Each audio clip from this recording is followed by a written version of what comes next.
আপনি কি জানেন পৃথিবীর অর্ধেকের বেশি লেক রয়েছে শুধুমাত্র একটা দেশেই? No, it's not Russia, it's not Brazil, it's Canada. আজকে আমি বলবো কেন ক্যানাডাকে বলা হয় ওয়ার্ল্ডস ফ্রেশ ওয়াটার কিং।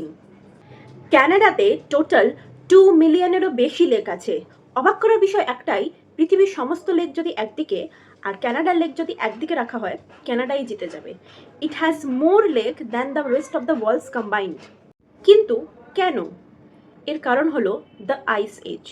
আজ থেকে প্রায় 10,000 বছর আগে যখন বিশাল বরফ গলতে শুরু করে, তখন মাটির তলাতে অনেক বড় বড় গর্তের সৃষ্টি হয় এবং এই সমস্ত বরফ গলার জল দিয়েই তৈরি হয় লাখ লাখ লেক।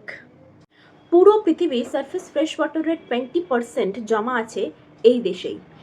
ক্যানাডাকে এই কারণেই বলা হয় world's largest natural bank of water.